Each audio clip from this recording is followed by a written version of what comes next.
Welcome to Nullplayer Paradox. I believe every game deserves a fair judgment, and to find the reality behind the hype, I break every title down across at most 12 categories. These dynamically adjusted weighted scores converge into a final percentage that tells us exactly where this game sits on the spectrum. Somewhere between a timeless masterpiece and a sad collection of ones and zeros that would struggle to run a pocket calculator from 1994. Is it a gift to humanity or just unstable code masquerading as a game? Let us look at the data and see if it is worth your storage space. This is the breakdown for Lost Soul Aside.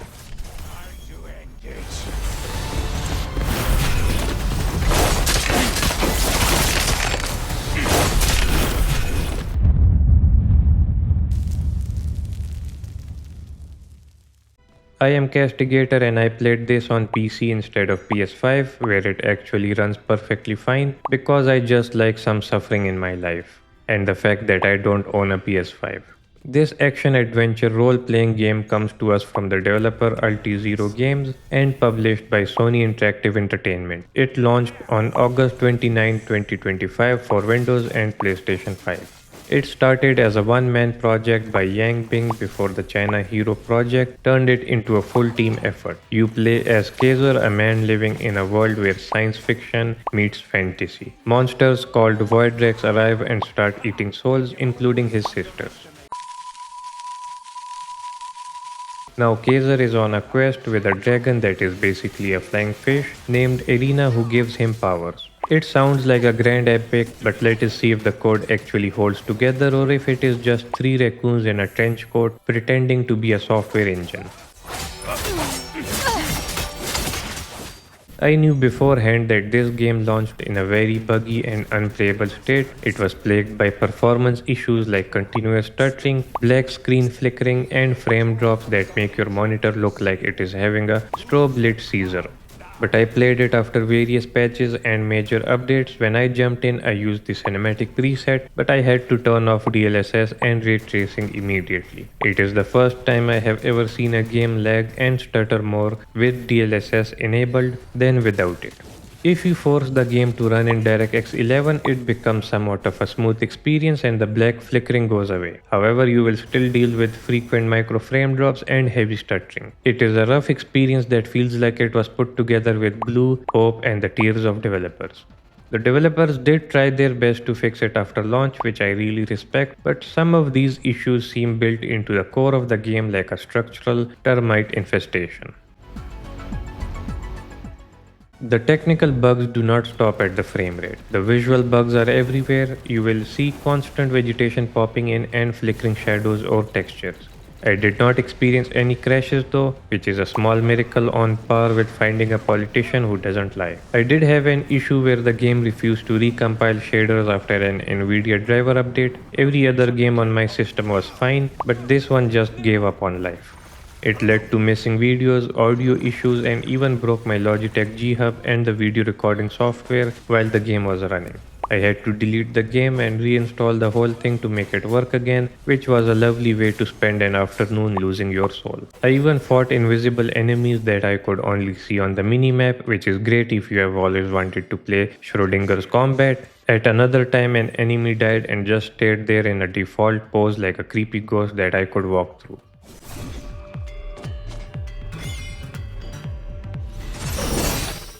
When we talk about how the game feels, the controls are simple and responsive for the most part. They are quite intuitive during the chaotic combat. However, the bumper and trigger button assignments feel like they were chosen by someone who has never held a controller before.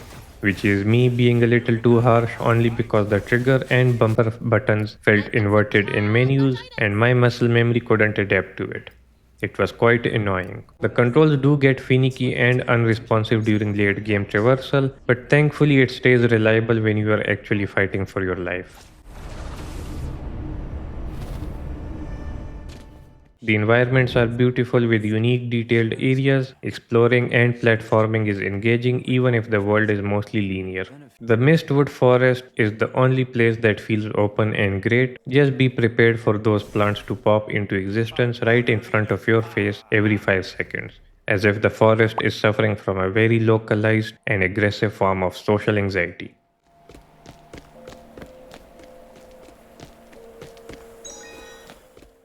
The story starts off decently engaging, but it does not stay that way. It is a repetitive plot about dimensions and soul collection that goes on for far too long. Like a guest who says they are leaving but stands in your doorway talking for another 45 minutes. It took me about 19 hours to finish this game, but it really should have been a 12-hour game instead. I could not connect with any character or scene emotionally, so playing felt like a boring task or a very expensive screensaver. The only thing that saved it for me was the combat. The fighting is fast, chaotic, and deep as you unlock skills. You can perform epic combos with shape-shifting weapons of 4 variety. You have total freedom to fight how you like, even if the enemies spawn everywhere and make things feel repetitive. The game makes you feel epic throughout the journey with combat animations, flair, and combos, even if the story behind the fighting is completely forgettable and makes as much sense as a waterproof towel. Gotta be careful. The characters have unique designs, and I did love the main duo of Kaser and Lord Irina. They have decent personalities, but almost all character faces are mostly bland and they have weird poses during talking sequences that make them look stiff and unnatural. The game reuses base models constantly. I saw Hogan's base model used for most of Glimmer People, which really breaks the immersion unless everyone in this world is just a very dedicated quintuplet with same tattoo on their arms. There is also a strange white spotlight glow on some characters that make them look like they are standing under an imaginary lamp while everyone else matches the environment lighting. It is as if some of them have their own personal lighting technician following them around to ensure they are always influencer ready. Break free. Just make sure you are fully prepared before you head to battle in the alternate dimension. The sound design has nice music and decent voiceovers, but the balance is a mess. Sometimes a dialogue line will scream at you much louder than anything else. And the actual writing can be so bad it makes you wonder if the script was translated by a confused cat. So, now you're a gifted one too? No. Maybe. I guess so. This thing is Arena. We bonded and he granted me his power. If you decide to play this, I have some tips for you. Invest in skills for all weapons because the passive unlocks are unique. Do not just run to the objective like your house is on fire. Look around for loot and collectibles because they are everywhere. When fighting bosses and breaking their stance, do not use your sync finish right away. You have time to land extra attacks first, so be greedy. Also, do not waste your phantom cards from the store needlessly. They are limited and I only found about 5 chests during the whole game that gave me phantom cards. The phantom cards help in creating items that are purely cosmetics though. The game has basic customization for outfits and weapons, but most outfits are just recolorings. The weapons are more detailed and you can adjust the size and placement of accessories, which is a nice touch for those of us who care about the aesthetics of our digital murder tools. Ultimately, this game is just rough around the edges in every way. It grows on you for a while, but then it drags on and you lose interest faster than a New Year's resolution.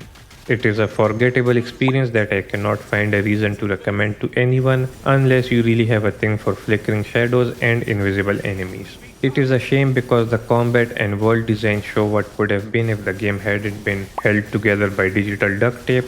The final overall score is 62%, which means it is ordinary with glimpses of greatness. Thank you so much for watching and spending your time with me today. I truly appreciate your support. I will see you in the next review, where hopefully the game won't try to kill my soul with boredom.